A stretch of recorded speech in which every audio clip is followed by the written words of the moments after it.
Welcome back to Omni Garage.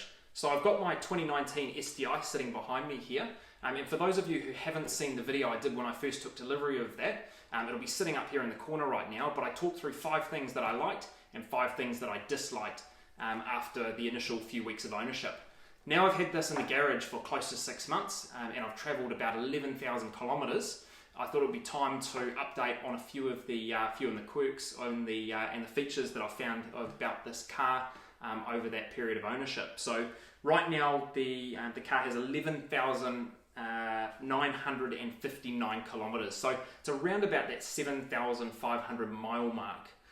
Now I've owned this for about 11,200 kilometres. So this is a 10,000 kilometre update, but it's got more than 10,000 Ks on it, and I haven't driven it for 10,000 Ks yet. But we had to call a line somewhere, and this is it. So the 20K update will be a bit more on point.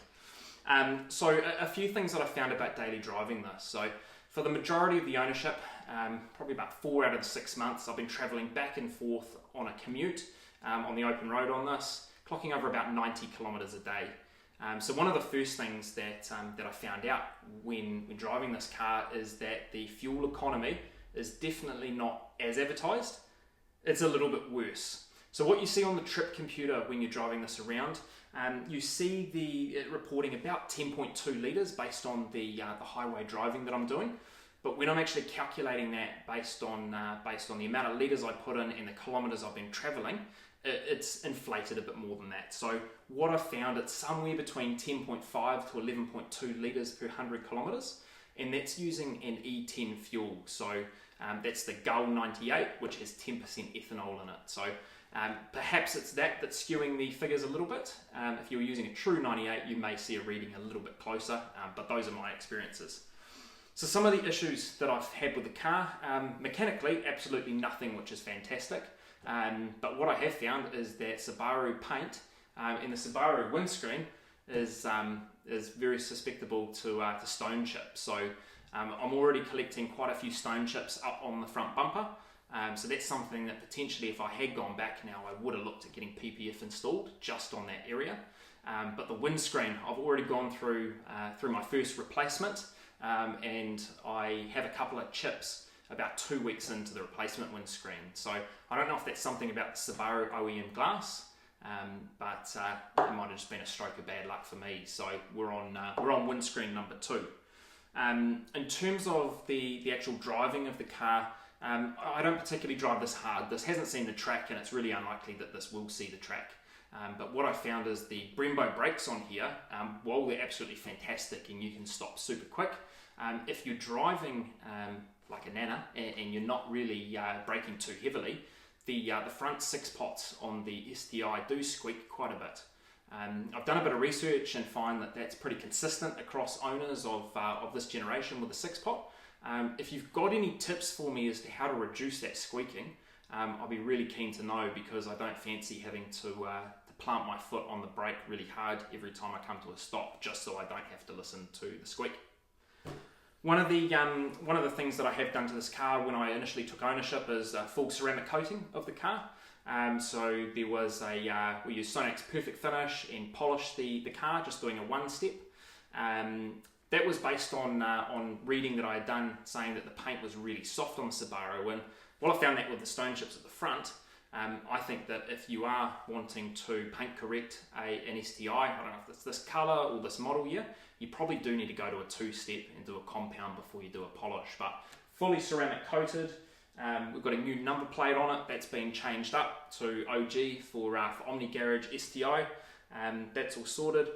We've got a cargo net that we installed in the trunk or the boot, and if you click up here, you can go to the install video for that. But that's pretty much it in terms of the changes to the vehicle. It's still under warranty at the moment, so I didn't want to touch the exhaust or anything else that would affect that at the moment. But once that's run out, an NVIDIA exhaust is definitely on the list. A couple of the other things on the interior of the car, when you are commuting and you're driving a long way, the armrest, being in a fixed position, it is really low, especially if you're sitting a little bit higher in the seat. You can get a JDM armrest extension, which lifts it about 4 inches. So again, that's something else on the list. And another one of the little things that I do want to change is the lug nuts on this car.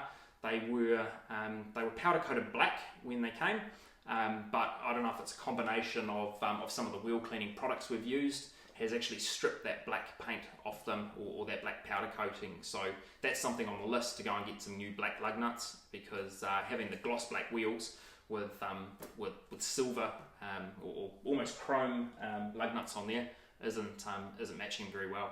In terms of the tyres on the car, so this is running the stock, the Advan Sports by Yokohama, and checking the tread on these, now that the car's about 12,000 kilometres in, they're holding up pretty well. So the average take on the front tyres is about 7.2 mils of tread left, and on the rear we've got about 7.5 millimetres, which is absolutely fantastic. In terms of the maintenance, so it's had the 5,000 kilometre service. It did have the delivery service as well. The service interval on this is 12,500 kilometres, which, when I have done some reading, it's probably well on the high side. You probably do want to do a mid-interval there, and probably do something around the 6,000-7,000 kilometres as well. What I've found, and it might just be the stock oil that they pop in the Subaru here, which is a 5W30, is that it's really dark, and it has been for a couple of thousand kilometres. So generally, from my experiences, that's probably due for a change, given the colour I'm seeing there. I'm hoping that there's just something in the oil that Subaru have put in this, and it may be a little bit darker, but I'm really keen to switch over to a Motul 5W40, which I understand my fuel economy might be a little bit worse running that oil, but that seems to be the gold standard for these vehicles here in New Zealand in particular. No mechanical issues, as I've said. No issues with the tyres. There's nothing. We've got no rattles, no squeaks. Everything's been pretty solid. However, while we haven't had any mechanical issues, we've definitely had a big stuff up. So this part here is the fender from the right hand side of the vehicle. And again, there's a video up here what not to do when you are replacing, not this, just the fender ornaments. I made a pretty big stuff up there when we were doing that, so we had to buy a new piece and attach that to the car, which wouldn't say it was a fun experience. I think it was an expensive experience more than anything. So that really has been the biggest cost in terms of fixing things on this vehicle, apart from the windscreen, and hopefully the little chips don't amount to anything more over the coming months. So that's pretty much the experiences I found driving this vehicle for 10,000 kilometres. Obviously everything I said in my 5 things video still matches up. I really love the convenience features in this vehicle. The cameras are great. Don't have any chips on the wheels yet, because I've been using those cameras when I'm curbside parking every day. Apple CarPlay, absolutely fantastic. Would be nice to have it wireless, but having to plug a wire in just means that when I do get to work or come home, I've got a full battery on my phone generally after a long day. Whoa! And that's why we need a real unboxing area, because the old makeshift table has so 10 tools. Find our contact details in the description below, because we would love to have a nice table here where we can little rolling cabinet would be talk through our unboxings perfect. and our videos. So that's it for the 10,000 kilometre update on the WRX STi, the 2019 model. Stay tuned for heaps more content to come, and in 7,000 kilometres or 12,000 or maybe 9,000 you might get another 10k update. So stay tuned for that. Thanks for watching.